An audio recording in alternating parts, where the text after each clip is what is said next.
Good afternoon, YouTube. Welcome back to my channel. In today's video, I wanted to do a little bit of an update on my hanging stick garden here. I also wanted to just show you a few other orchids that I have that are sort of unique in the way that they are mounted or potted and stuff like that. I do a lot of funny things with orchids. I do a lot of funny things that work for me. I do a lot of experimenting like this just to see what's going to work, what's not going to work. And so yeah, I wanted to share some of that today with you. It's an interesting day outside. It's really warm in the greenhouse. We are always at 75 degrees or so on a cloudy day, and it's quite cloudy out there today. A little bit of rain actually in the forecast. So, but nice and warm in here, so it's great. It's wonderful. But anyways, check out the orchid mount that we did here. So I'm kind of looking at this orchid's on the back side of it here, and then we have our air plant and our other orchid here that was over here, this guy here, the Restripia. Now you can see the difference in the sunlight. He's hanging up high, so look at the way the leaves are going all red on him, as opposed to the Restripia in my hand here. In my other hand, I mean. Same with this, it's going so red. It's hanging quite high up back there, so it gets lots and lots of light, but it's under the misting system and near the air conditioner, so it's nice and cool. As we go along here, the Dracula orchid's got some new growth on it. This guy's still just barely mounted on there. I'm scared to touch him. Another air plant, Restripia. It did flower on here, so that's good. And look at this. This Masdevallia here has got a little bud in there. Hopefully you can see that. I'm touching it with the top of my finger now. That's the little bud, and then another little Masdevallia up here. You can tell there's two different species there with the colors. But anyways, this stick feels a little bit dry today because I haven't given a misting. As I say, it's cloudy. The misting system doesn't run when it's cloudy.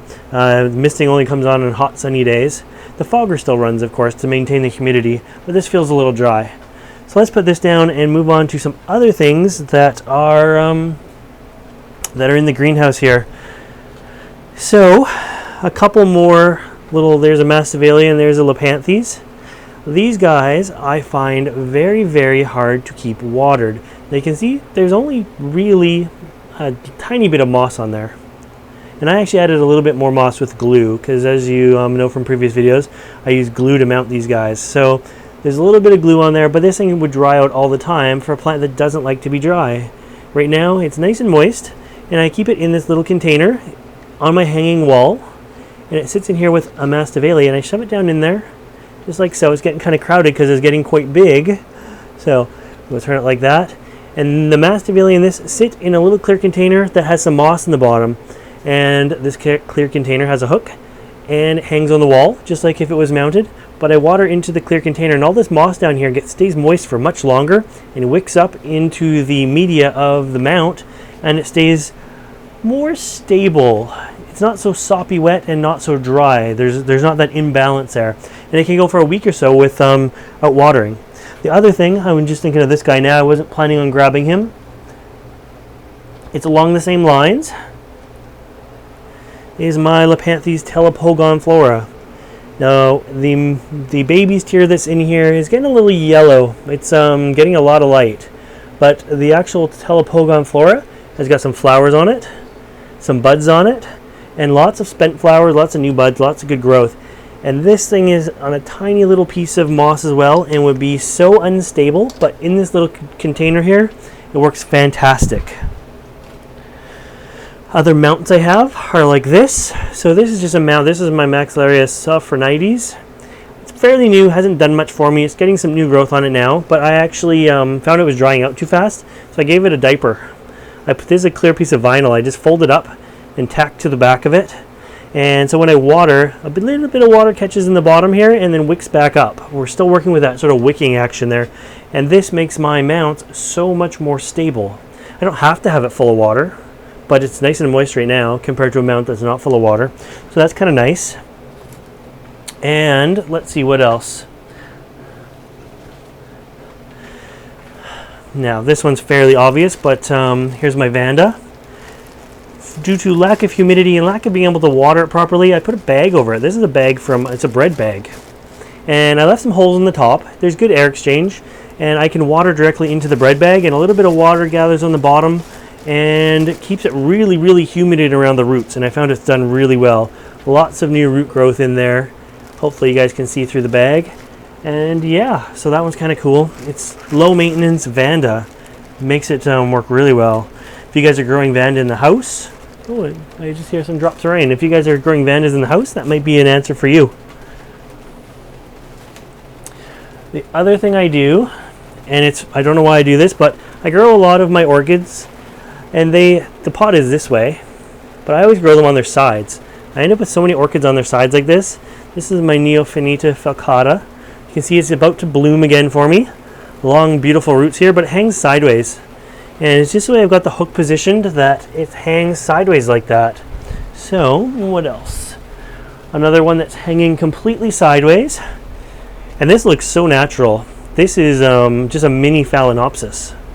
And this is the way the phals they grow in the wild. They hang like this, right? So it's unnatural to have them upright. And look at how it is done here.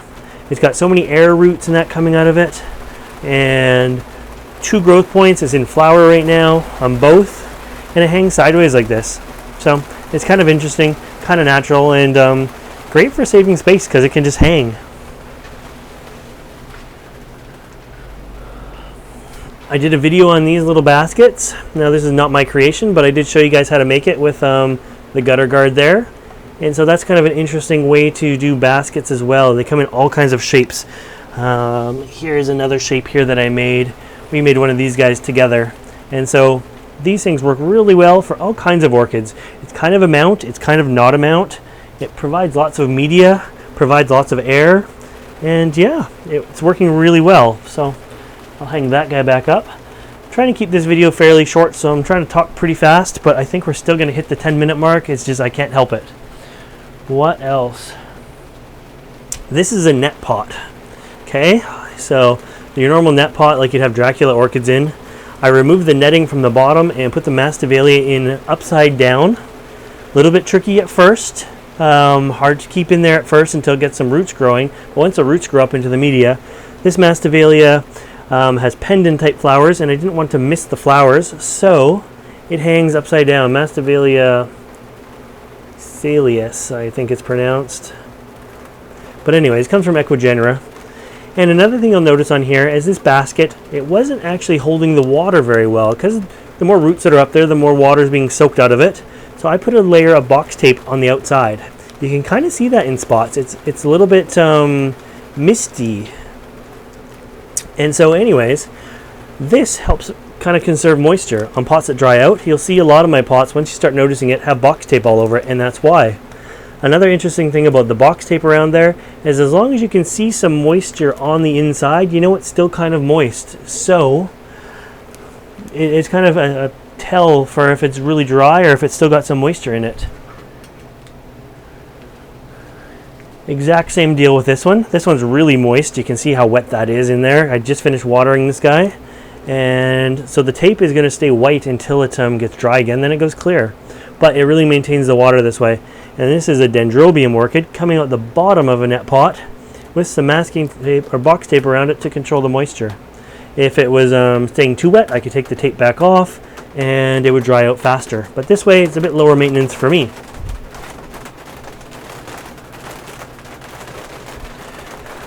This Dendrobium here is just crazy coming out the side of the pot. Its hook is here, it hangs like that.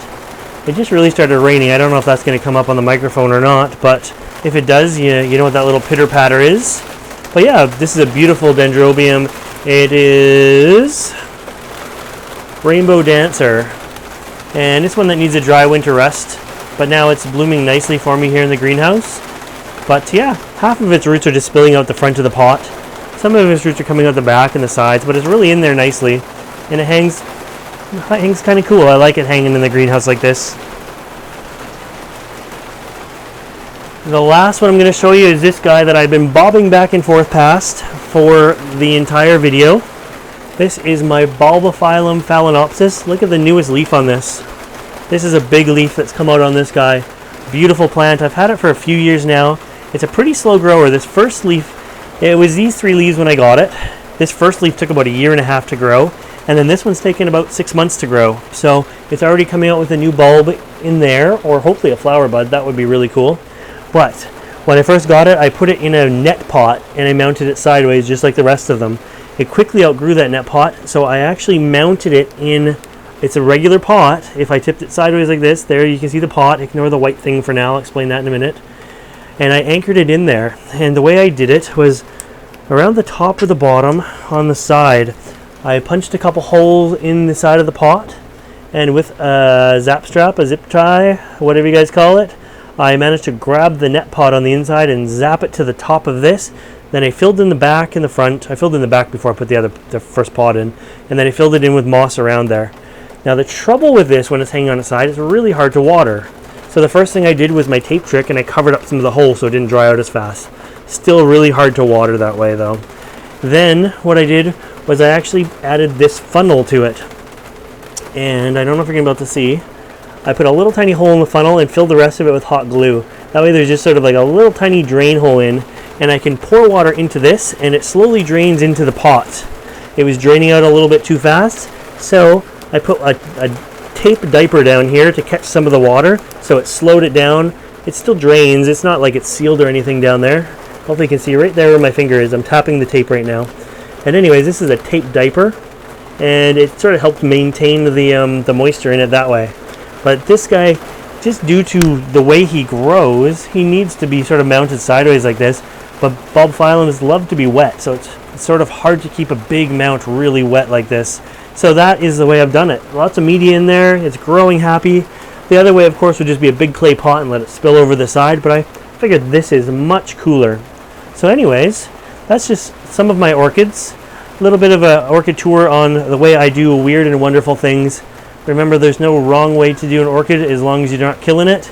Make sure you do what works for you. Have fun and experiment and see what works, because you know what works for me may not work for you, but what works for you may not work for me. So anyways, I hope you like this video, and if you want to see more videos like this, make sure you subscribe to my channel. As always, thanks for watching. Bye guys.